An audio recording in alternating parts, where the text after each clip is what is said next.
6월 24일 월요일입니다. 오늘은 기독교 강요 1부 8장 태양과 반딧불이라는 제목으로 말씀을 나눕니다. 태양과 반딧불. 종교개혁의 가장 큰 의의는 부패하고 타락한 캐톨릭 교회로부터 성경을 다시 되찾아 온 겁니다. 캐톨릭의 발 아래서 짓밟히던 성경을 다시 성경의 자리로 올려놓은 것. 그것이 1519년부터 시작되어 켈빈의 기독교 강요로 완성이 되는 종교개혁의 가장 큰 의의가 되겠습니다.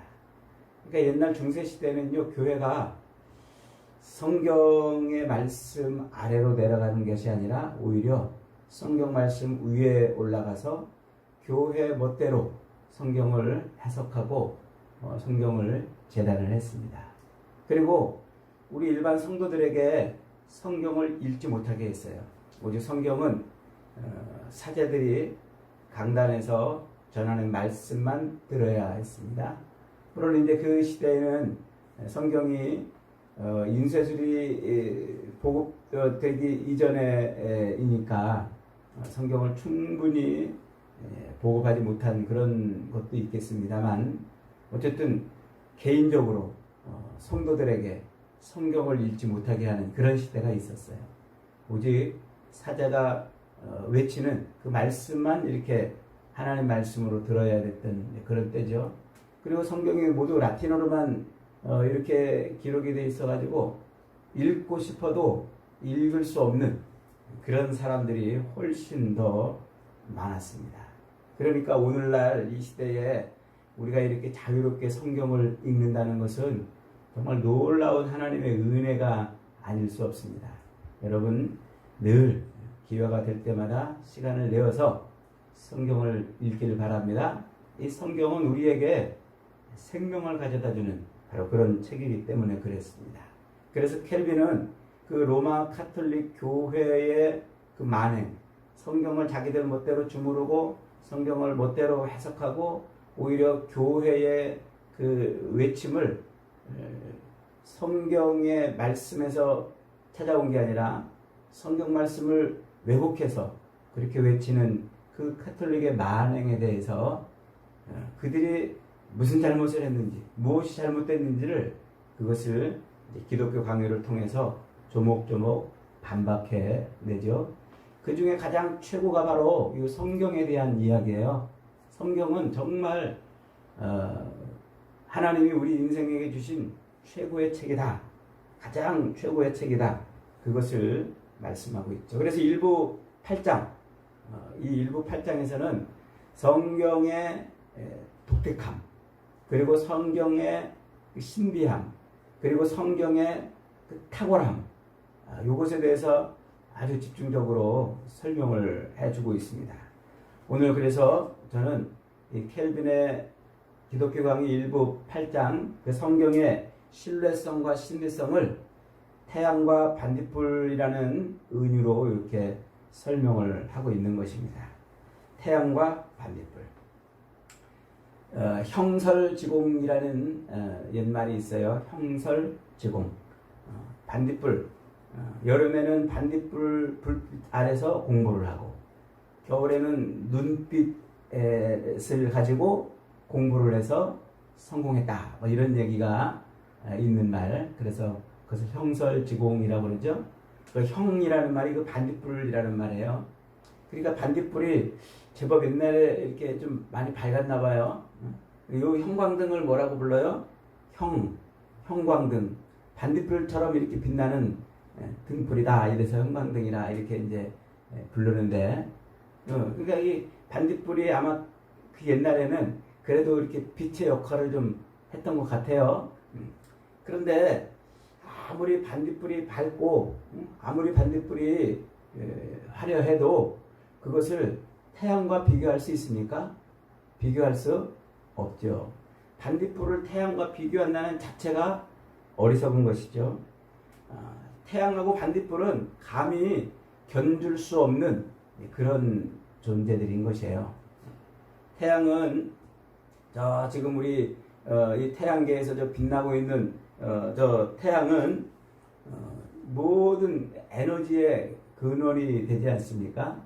그래서 우리가 지금 낮에 한낮에 태양 에너지가 쏟아지는 한 20분, 30분 요 에너지가 사실은 우리 지구에서 쓰고 있는 모든 에너지보다 더 많다고 그러지 않아요? 저 태양 에너지를 어떻게 우리가 다 쓰면 좋은데 그것을 지금 거의 못 쓰고 있는 형편이지요. 어쨌든 태양은 감히 반딧불하고 비교하면 그것은 모독이에요. 태양에 대한 모독이 되는 것이죠. 비교할 수 없다. 성경은 세상에 있는 그 어떤 책과도 비교할 수 없다. 켈빈은 그렇게 말을 합니다. 세상에 있는 수많은 책들을 보세요. 철학자들의 책도 있고 또 지혜자들의 책도 있고 또 수많은 문학가들의 그 아름다운 책들이 얼마나 많습니까? 그 책을 통해서 우리 사람들이 정말 변화되고 또 책을 통해서 사람들이 바른 길을 가는 그런 일들도 많이 있습니다만, 그러나 그 세상에 있는 수많은 책들은 무엇하고 비교할 수 없다? 성경하고는 도무지 비교할 수 없는 그런 것이다. 마치 반딧불과 태양을 비교하려는 것 같은 어리석은 일뿐이다, 이렇게 말하고 있습니다. 이 성경을 그렇게 세상에 있는 그 어떤 책들, 세상에 있는 모든 책들과 비교할 수 없는 그런 탁월한 그런 이유가 뭘까요? 성경에 그것은 바로 성경이 굉장히 감동적이라, 사람의 마음을 아주 감동시키는 책이다, 이렇게 말하고 있습니다. 그래서 성경은 그것을 읽는 사람의 마음을 감동시켜서 하나님을 보게 만들고, 그것을 읽는 사람의 마음을 감동시켜서 그 말씀을 따라 살 수 있게 만들어준다. 켈빈은 그렇게 말을 하고 있습니다. 그래서 성경을 가만히 읽으면 가슴이 뜨거워지고, 성경을 온전히 묵상하면 가슴이 아주 편해지고, 우리 마음에 감동을 가져다 주는 책이다, 이렇게 말을 하고 있죠. 그 다음에 켈빈은 두 번째로 성경은 그 내용에서 세상에 있는 모든 책들과 비교할 수 없는 책이다, 이렇게 말하고 있습니다. 성경은 그 내용에서 또 말이죠. 그러니까 성경의 내용이 얼마나 방대합니까? 우리 인생의 그 삶의 모든 이야기들을 여기다가 다 담아놨어요. 성경의 주제들은요, 하나로 딱 뽑을 수도 없어요. 우리 인간의 그 모든 이야기들을 성경에 다 담아놨어요. 그래서 인간 관계에 대한 것도, 또 이 삶에 대한 것도, 또 직장에 대한 것도, 혹은 돈에 대한 것도, 가정에 대한 것도, 성에 대한 것도, 부부관계, 또 부모자식 관계, 헤아릴 수 없는 그 인간의 모든 삶의 영역을 이 성경이 다 다루고 있다는 거예요. 그래서 성경을 들여다보면 들여다볼수록 삶의 문제들을 다 해결받을 수 있다 하는 것입니다. 그 다음에 이제 세 번째는 이 성경의 독특성이 뭐가 있냐면 고전성과 역사성이 있다, 이렇게 말해요. 고전성과 역사성이라는 것은 아주 오랜 옛날부터 성경이 지금까지 쭉 이어지고 있다는 거예요. 그 옛날, 정말 까마득한 옛날부터 성경은 지금까지 그 내용이 충실하게 이어져 오고 있다, 이렇게 말을 하죠. 그래서 아주 옛날, 까마득한 옛날 때부터 그렇게 하나님의 말씀이, 성경이 이렇게 내려오는 것은, 이것은 성경만의 독특한, 세상에 있는 책들은 그 까마득한 옛날 이야기들이 없어요. 그러니까 세상에 있는 책들이 세상에 소개가 되기 시작한 훨씬 몇백 년 전부터 성경은 그렇게 기록이 되어서 우리에게 전해오고 있다 라고 이렇게 말을 하죠. 그 다음에 이제 또 네 번째로는 그 성경의 진실, 성경의 이 책이 거짓이 아니고 진실한 면에서 세상 그 어떤 책과도 비교할 수 없는 탁월한 책이다. 이렇게 말을 하고 있습니다. 이게 성경이 얼마나 정직한 책인지, 성경은 이제 켈빈의 이야기를 들어보면은 창세기, 출애굽기, 레위기, 민수기, 신명기, 요 성경은 모세가 썼다고 그러잖아요. 모세가. 그러면 모세가 그 성경을 쓸 때 자기에 대해서 쓸 때, 자기에 관해서 쓸 때 자기에게 좋은 글을 쓰지 않았겠냐 하는 거예요. 일반 세상 사람들이 자기에 대한 글을 쓸 때 자기를 아름답고 좋게 포장하듯이 만약에 모세가 그것을 그냥 자기 생각으로만 썼다면 자기를 포장하고 자기를 좋게 나타내려고 쓰지 않았겠냐는 거예요. 그런데 성경을 읽어보면 모세는 결코 자기에 대해서 관대하지 않다는 거예요.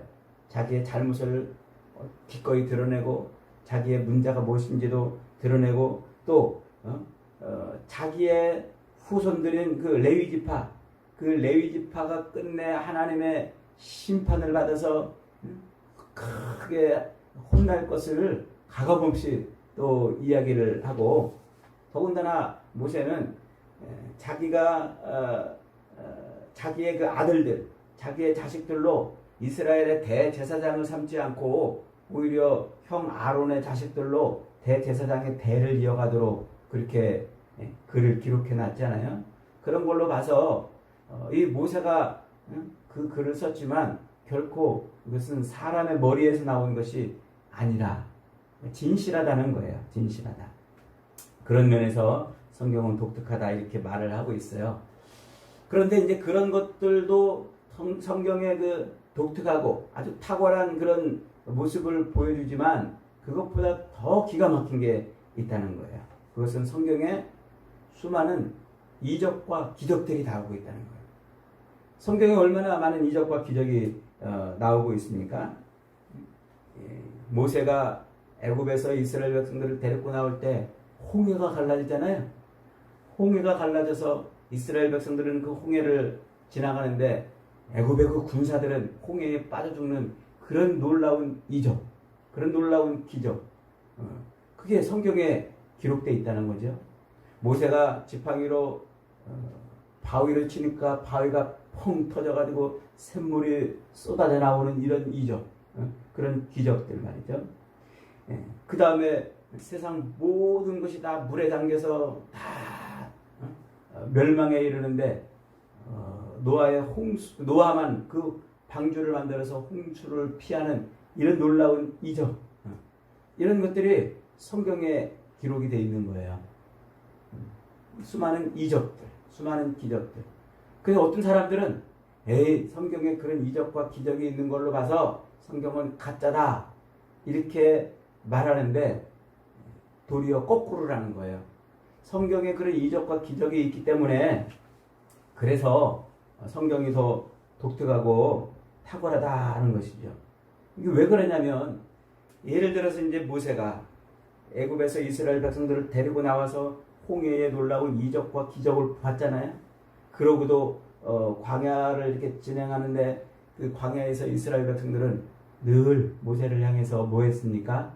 반대하고 모세를 향해서 돌을 던지고 애굽으로 돌아가자고 그렇게 목이 꼬투됐던 그런 백성들이지 않습니까?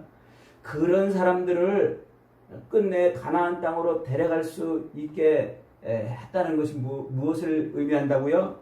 그것은 모세가 이적과 기적 같은 걸로 거짓말, 사기쳐가지고 백성들을 데려간 게 아니라는 거예요. 하나님의 이적, 하나님의 기적이 없으면 모세의 말을 아무도 안 들었을 거라는 말이에요. 하나님의 이적과 하나님의 기적이기 때문에 모세의 말을 듣고 백성들이 모세를 향해서 반항을 하면서도 그렇게 가나안 땅에 들어갔다는 것이죠. 어떤 사람들은 광야에서 40년 동안 매일같이 만나가 하늘에서 내리는데 야 그것은 모세가 마술을 부려서 그런 것이다 이렇게 말하는 사람도 있어요. 생각해 보세요. 아니 하루도 아니고 이틀도 아니고 40일도 아니고 40년 동안 매일매일 하늘에서 만나가 내리는 그런 마술을 행할 수 있는 사람이 누가 있습니까? 오직 하나님의 능력밖에 없는 것이죠.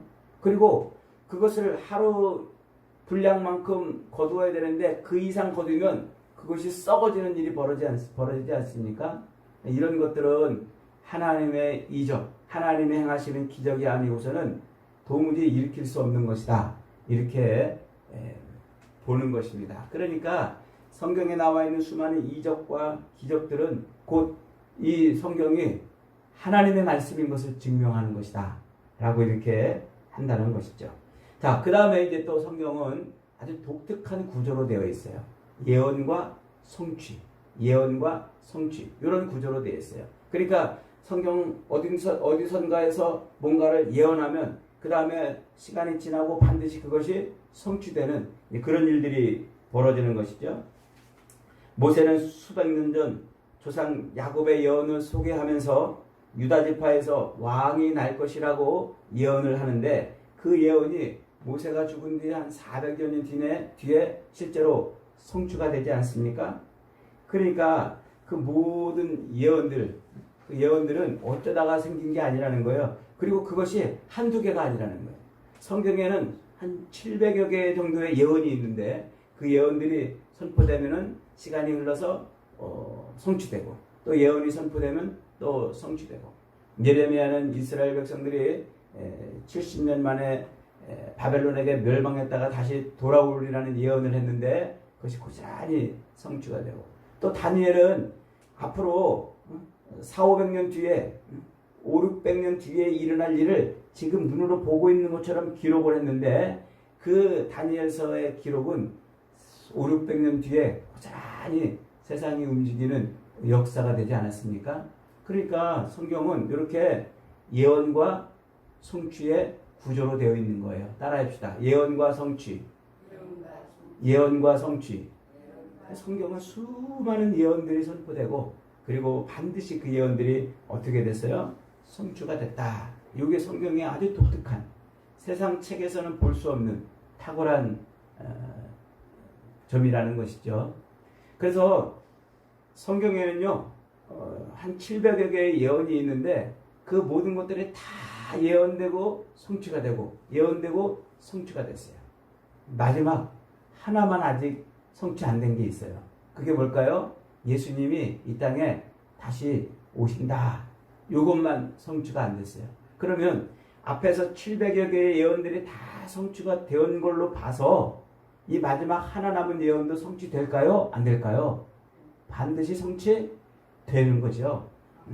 성경은 바로 그 얘기를 하려고 마지막 예수 그리스도가 이 땅에 재림하심으로 새하늘과 새 땅이 펼쳐질 그것을 말하고 싶어서 수많은 예언과 성취, 예언과 성취, 예언과 성취의 구조로 끌고 갔다. 이렇게 말을 하는 겁니다.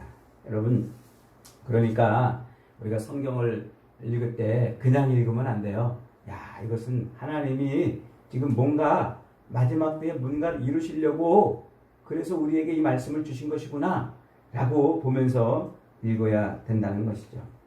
이 성경이 세상에 나온 이후로 세상에 있는 수많은 지혜자들은 성경을 대적하는데 심혈을 기울였습니다. 그래서 장구한 세월 동안 성경을 반박하고 성경을 또 없애려고 애를 쓰고 몸부림쳐왔지만 그럴수록 이 성경은 더 많이 세상에 증거되고 또 많은 사람들로 하여금 이 성경을 외치도록 그렇게 만들어 놓은 것입니다. 그러니까 그 자체가 기적인 거예요. 성경이 이렇게 없어지지 않고 이렇게 지금껏 수많은 사람들의 손에 들려줄 수 있게 하는 것은 놀라운 일인 것이죠. 저도 요즘에 성경을 이렇게 책으로 들고 다니던 때에서 이제는 스마트폰에 넣어갖고 다니잖아요. 아무 데서나 성경을 아무 데서나 볼 수 있고 음성으로 들을 수도 있고 눈으로 보면서도 또 따라 읽을 수도 있고 그렇게 돼요. 그래서 제가 그런 생각해 봤어요. 야, 저 스마트폰이 이렇게 발명된 것은 하나님이 우리 성도들의 손에서 성경을 아무 때나 쉽게 읽게 하려고 이렇게 이런 세상을 만들어 주신 것이다. 이런 생각을 해봤습니다. 여러분, 그러니까 이 스마트폰 갖고 휴대폰 갖고 게임하고 이거 드라마 보고 그러지 마세요. 성경 보세요. 성경 보는 것이 그것이 훨씬 더 우리에게 유익한 것입니다. 여러분, 성경은 하나님의 거대한 창조와 구원의 이야기를 드러내는 것으로 머무르지 않습니다. 성경은 그런 이야기를 통해서 우리 각자 개인들에게 하나님을 만나도록 성령 하나님의 인도함을 따라 살도록 그것을 초대하는 거예요. 성경을 읽으면서 그걸 보지 못하면 성경을 헛읽는 겁니다. 성경을 읽으면서 성경 속에서 우리를 초대하는 그 초대의 메시지를 듣지 못하면 그것은 성경을 엉뚱하게 읽는 것입니다. 하나님은 세상의 수많은 이야기들을 통해서 오랜 역사를 흘러오면서 이 많은 이야기들을 성경에 담아 놓으신 것은 그저 이런 이야기가 있다고 알리려고 그러는 것이 아니라 이 이야기를 통해서 누구를 우리에게 소개해 주려고 그러는 겁니까? 예수 그리스도. 성경은 바로 예수 그리스도를 우리에게 소개해 주려고 그러는 거예요. 그래서 예수님이 그렇게 말씀하시잖아요. 너희가 성경에서 영생을 얻는 줄 생각하고 성경을 공부하거니와 이 성경은 곧 내게 대하여 증거하는 것이니라. 그렇습니다. 성경은 이 모든 세상의 역사들을 통해서 수많은 인생들을 통해서 누구를 우리에게 증거하려고? 예수님을 증거하려고. 그러니까 이것이 성경의 가장 독특하고 특별하고 아주 신비한 일인 것입니다. 그러므로 성경을 읽으면 우리는 누구를 만나요? 예수를 만나요. 성경을 읽으면 읽을수록 우리는 예수님과 좀 더 가까워지고 예수님의 형상을 담고 예수님이 가신 길을 따라 살 수 있게 되는 것이죠. 불후의 명작인 벤허라는 그런 이 소설을 남긴 윌리스라는 사람이 있어요. 미국의 소설가인데 이 사람은 무신론자예요. 정치인이고 군인이면서 소설가였는데 그는 자기의 그 글을 쓰는 재능을 가지고서 성경이 거짓말이다. 성경이 허위다.